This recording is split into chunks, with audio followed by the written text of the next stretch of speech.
বন্ধুরা, আমরা আজকে মাদার তেরেসা গল্পটির আরেকটি অংশ এই ভিডিওতে পড়ে নেব। 1991 সালের প্রচণ্ড ঘূর্ণিঝড়ের পর 81 বছর বয়সী, অর্থাৎ 91 সালের ঘূর্ণিঝড়ের কথা কিন্তু এখানে বলা হচ্ছে। 81 বছর বয়সী মাদার তেরেসা ছুটে আসেন।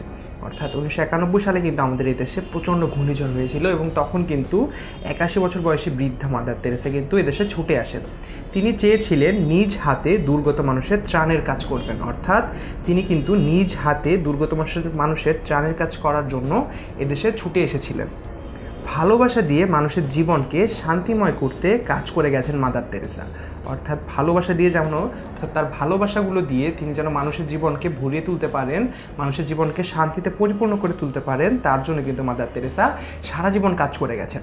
সেবা কাজে মানুষকে সবচেয়ে বড় দেখিয়েছিলেন, অর্থাৎ মানুষকে সবচেয়ে বড় দেখেছিলেন তিনি। অর্থাৎ সেবা কাজের ক্ষেত্রে কিন্তু তিনি মানুষকে সবচেয়ে বড় হিসেবে দেখেছিলেন। তিনি ধর্মের ফারাক, দেশের ভিন্নতা, জাতির পার্থক্য কখনো বিবেচনায় নেননি। অর্থাৎ তার কাছে সবার উপরে ছিল মানুষ। সেক্ষেত্রে কিন্তু তিনি কখনোই ধর্মের ফারাককেও গুরুত্ব দেননি, কিংবা দেশ বা জাতির পার্থক্যও কিন্তু তিনি গুরুত্ব দেননি। তাই সব দেশের মানুষের জন্য তিনি সমান ভালোবাসা নিয়ে কাজ করেছেন এবং সব দেশের সব মানুষের ভালোবাসা কিন্তু তিনি পেয়েছেন। সেবা কাজের জন্য বহু সম্মাননা তিনি লাভ করেছেন। অর্থাৎ তিনি যে এতভাবে মানুষকে সাহায্য করেছেন, মানুষকে সেবা করেছেন, তার জন্য কিন্তু তিনি অনেক সম্মাননা লাভ করেছেন। তার মধ্যে শ্রেষ্ঠ হলো নোবেল পুরস্কার। অর্থাৎ তিনি যে এত সেবা করেছেন মানুষকে, এই জন্য কিন্তু তিনি শান্তিতে নোবেল পুরস্কার লাভ করেন।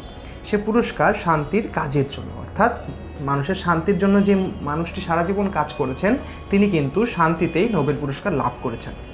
জীবনে কোনো পুরস্কারের অর্থই নিজের জন্য ব্যয় করেননি মাদার তেরেসা। অর্থাৎ তিনি কিন্তু পুরস্কার হিসেবে যে অর্থগুলো পেয়েছেন পুরস্কারের সাথে, তার কিন্তু কোনো অর্থই তিনি নিজের জন্য ব্যয় করেননি। নোবেল পুরস্কারের অর্থ ব্যয় করেছেন দুঃখীজনের জন্য। অর্থাৎ তিনি যে নোবেল পুরস্কারের জন্য যতটুকু অর্থ পেয়েছিলেন, তার সবটুকুই কিন্তু দুঃখীজনের জন্য ব্যয় করেছেন। সেই সাথে তিনি আরেকটি কাজ করেছিলেন, অর্থাৎ নোবেল পুরস্কার পাওয়ার সাথে সাথে কিন্তু তিনি আরেকটি কাজ করেছিলেন। এটি কিন্তু বন্ধুরা তোমরা পরের ভিডিওটির প্রথম অংশেই দেখে নিতে পারবে। যদি কোনো প্রশ্ন থাকে বন্ধুরা, আমাদেরকে অবশ্যই কমেন্ট সেকশানে করতে পারো। ধন্যবাদ বন্ধুরা।